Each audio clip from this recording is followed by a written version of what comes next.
Bien, a poco más de 2 semanas del bicentenario de la independencia de 1821 y sumidos en este despropósito de las ambiciones políticas de Keiko Fujimori, sus asláteres, sus colaboradores y el inminente arribo, la proclamación de Pedro Castillo como presidente del bicentenario, hay muchas preguntas, muchas cuestiones que quizás no se están tomando en cuenta y que creo yo son importantes y que deben tener una respuesta contundente en el curso de los años siguientes, porque no es posible que el Perú, luego de tantos episodios tremendos, incluida la misma pandemia, no haya podido consolidar una identidad concreta, clara y refulgente o lúcida, brillante, ¿no? De lo que es ser peruano. ¿Qué es ser peruano?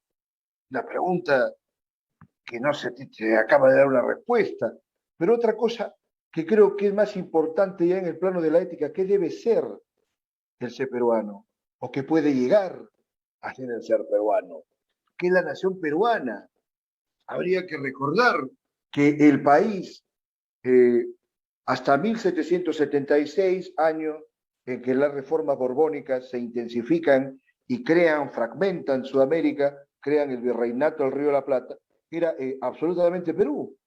Toda Sudamérica, excepto Brasil y algunas colonias mínimas holandesas, eh, y por supuesto, dentro del reino español, Venezuela y Chile, ¿no? Que eran capitanías, todo el resto era el Perú.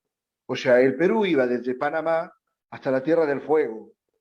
Grandes personajes de todos los diferentes países que se dieron luego de las Cortes de Cádiz, básicamente, ¿no? O de los momentos en que se buscaba la independencia en cada uno de estos países de reciente creación, a inicios del siglo XIX, habían nacido como peruanos, ¿no? Entonces podría sorprender, por ejemplo, que Artigas, ¿no? El gran uruguayo, fue peruano de nacimiento. En el momento de su nacimiento era peruano. ¿Cuántos otros hombres y personajes importantes de sus respectivos países nacieron como peruanos? Eso se ha olvidado absolutamente.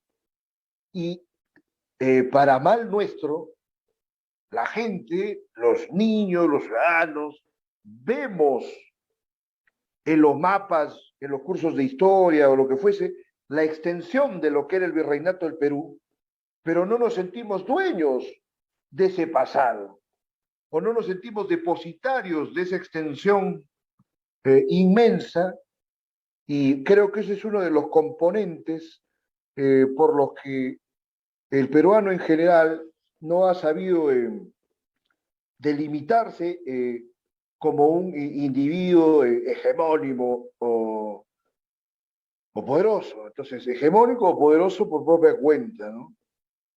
Por supuesto que nadie puede discriminar o hablar, pues, un país es mejor que el otro a estas alturas de la historia. Sería una ridiculez.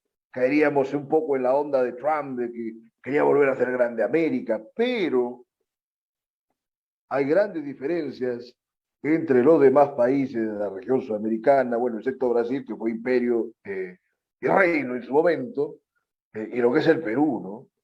Conversábamos en un primer momento acerca de estos temas, acerca del tema racial, pero el componente cultural peruano creo yo que es imposible de entenderse sin atender y dar su importancia al pasado hispánico. No podemos cometer el mismo error que los hispánicos cometieron con los moros, con los árabes, torpemente, ¿no?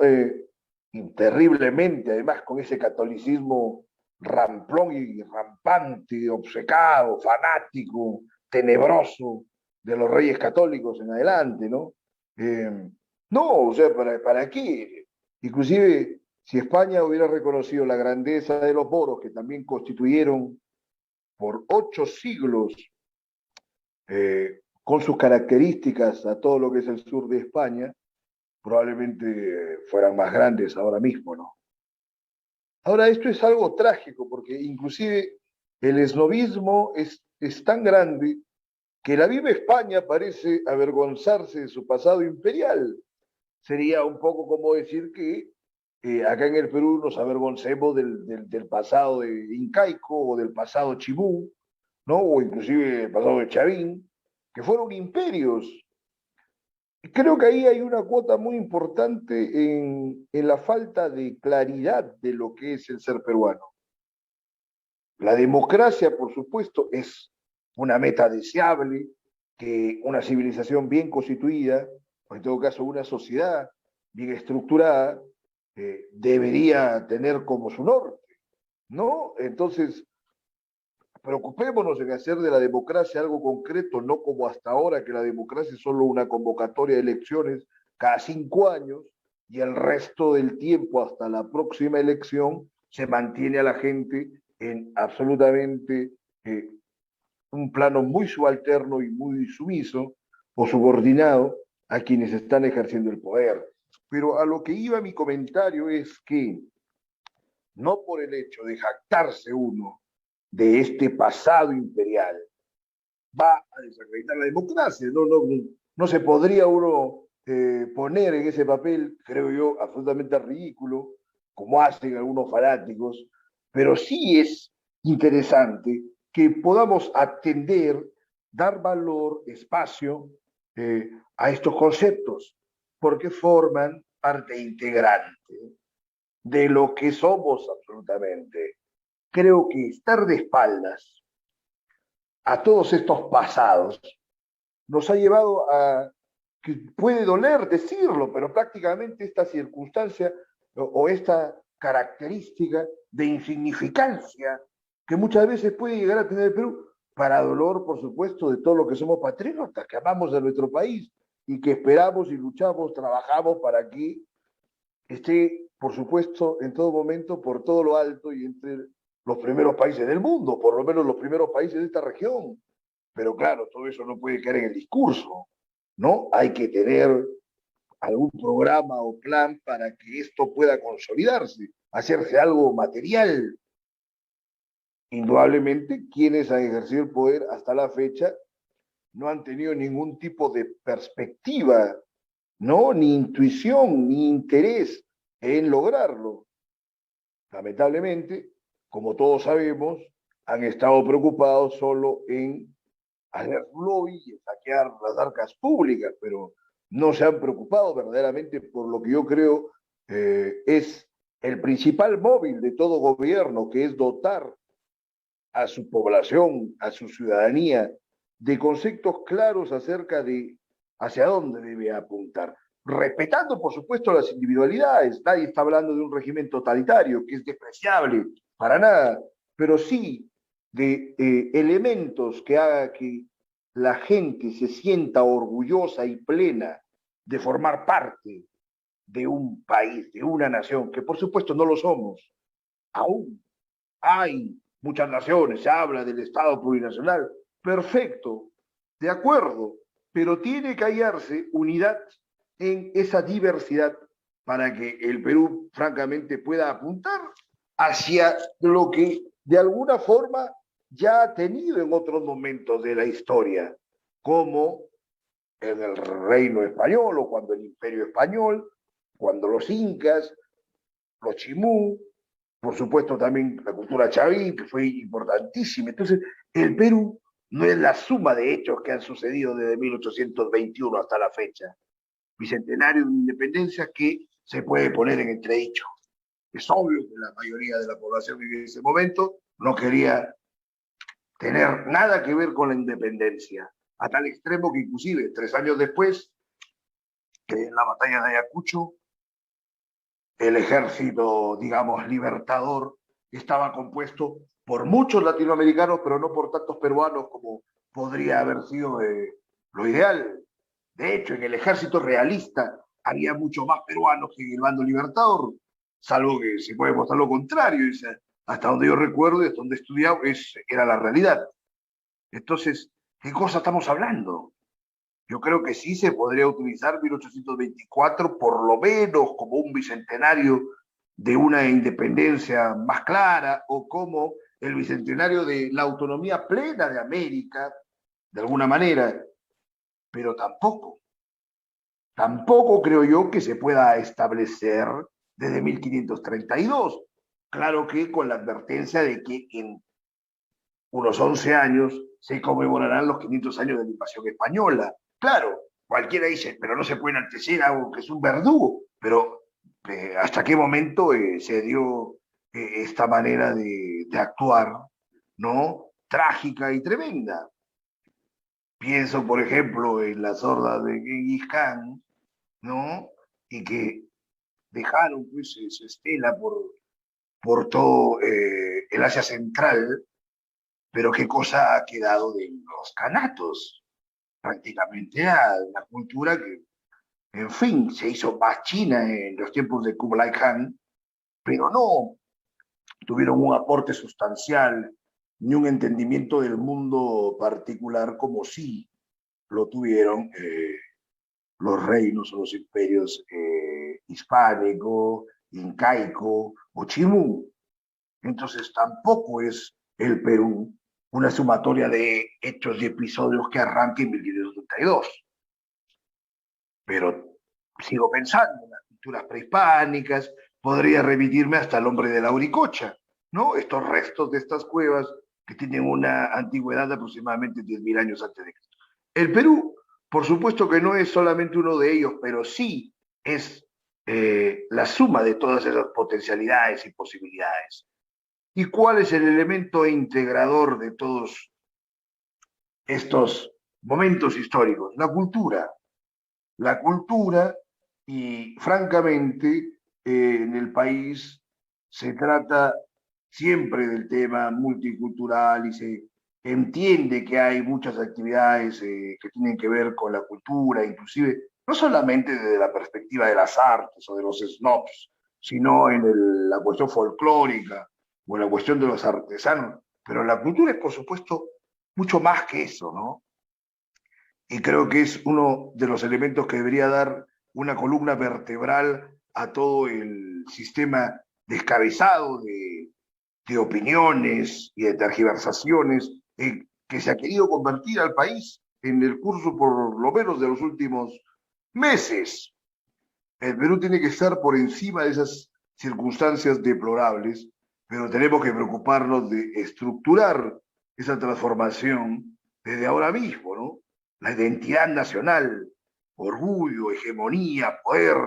Creo yo que inclusive nuestra riqueza cultural, étnica y folclórica podría considerarse por encima de nuestras riquezas naturales, o de las materias primas, que de alguna forma también ha sido como una condena pese a toda la riqueza que ha generado y que por supuesto han dilapidado, se han aprovechado unos cuantos individuos, no toda la población como se ha visto en el curso de la actual pandemia. Entonces, en ese orden de cosas, la creación y la producción de contenidos nacionales identitarios a través de la cultura podría ser mucho más importante que el mero extractivismo y la depredación a la que se ha visto sometido el país los últimos 500 años. Eso sí, hay que reconocer que además, sí, los españoles cometieron una serie de atrocidades y de errores tremendos. Yo creo yo desde el catolicismo obcecado que propalaban, ¿no? Y que profesaban. Por ejemplo, la aniquilación de todas las huacas, o por lo menos de las huacas principales, y esta condena de las religiones antiguas, ¿no? Creo que ese politeísmo había pues unas manifestaciones culturales más hondas que en la simplicidad, ¿no? De alguna forma que impuso el catolicismo según lo entendían los Habsburgos, ¿no? En ese momento. Entonces, en medio de esta diversidad y en medio de estas divergencias, de estos momentos críticos, lo importante es que se trate de hallar un sentido de unidad, que se pueda vincular esta estirpe múltiple y gloriosa que ha tenido el país y por supuesto la espectacular importancia que tuvo en la región el Perú, a tal extremo que, como ya he comentado, fue en un tiempo, nada menos que durante 2 siglos, un poco más de 2 siglos, casi 2 siglos y medio, eh, Sudamérica entera era el país, Perú en general, y aparte de Brasil y la capitanía de Venezuela y la capitanía de Chile, ¿no? Entonces esas cosas debemos tenerlas en cuenta siempre para pensar el Perú, que por supuesto es difícil pensarlo al Perú, porque es como sostener a un águila contra nuestro cuerpo y que por supuesto con sus garras y su pico nos destazan y nos destrozan el corazón, las tripas, el hígado, ¿no? Un poco como en ese mito griego, ¿no? De Prometeo que estaba condenado de esa manera. Bueno, pensar al Perú es francamente una situación muy parecida. Claro que esta águila es proteica y en un momento es un águila, luego puede ser, a ver, un puma, como hay un verso conocido, ¿no? Que era de Tulio Mora, dice que abrazó al Perú y era como abrazar a un puma también, un poco por esa onda, se convierte en una serpiente. O sea, es tremendo todo eso, pero hay que hallar esa cohesión porque si no, podríamos apuntar al tricentenario de la independencia de acá 100 años y el Perú seguirá estando en las mismas, como está en las mismas desde hace 100 años. Pero hace 100 años se preocupó la generación del centenario en tratar de hallar una trascendencia continental y mundial para nuestro país y sin embargo, eso ha sido dejado de lado. ¿Qué cosa se ha avanzado en 100 años respecto de proponer algo que sea importante para toda la ciudadanía y que enaltezca a todos los pobladores del país?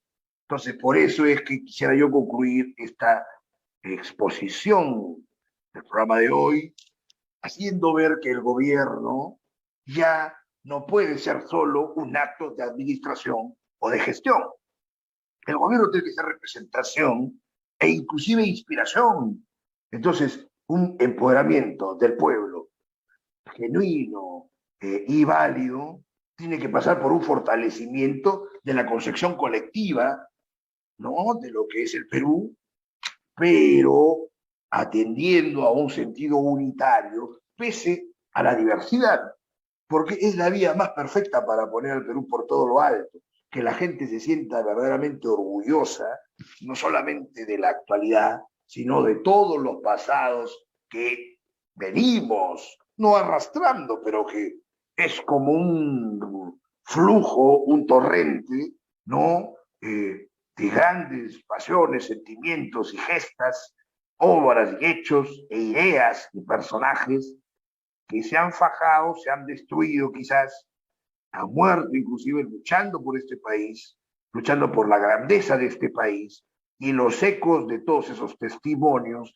debemos tenerlos presentes en los discursos actuales. Solo de esta manera habrá consistencia para apuntar no solo a un plazo mediano o moderadamente largo, sino inclusive uno en función de décadas. No es una utopía o una inepcia o un sueño plantear un esquema que se haga sostenible, que sea genuinamente revolucionario, independientemente ya de una concepción comunista o liberal de izquierdas o de derechas, sino que sea verdaderamente un elemento transformador y que plante e inserte el tema de la hegemonía peruana en la región. Es algo que no se ha potencializado debidamente, creo que es una labor pendiente por todos los que participan de la cosa pública, y entonces hay que buscar esa superación. El Perú merece tener un papel preponderante a nivel regional, a nivel continental e inclusive a nivel mundial, pero esto no se va a lograr únicamente con quienes tienen un partido político, quienes están ejerciendo el poder, o como la gente que sigue a Keiko Fujimori, que no ha hecho absolutamente nada positivo por nuestro Perú, jamás ha tenido una sola idea que pueda ser observada por una mentalidad medianamente lúcida, olvídense de una mente francamente activa y potente. Entonces, tenemos que preocuparnos como ciudadanos por hallar un camino para que todos podamos elevarnos sobre las miasmas de la actualidad. Entonces, con estos conceptos me despido hasta el día miércoles para continuar con más reflexiones sobre nuestro país y el mundo en Libertad Bajo Palabra.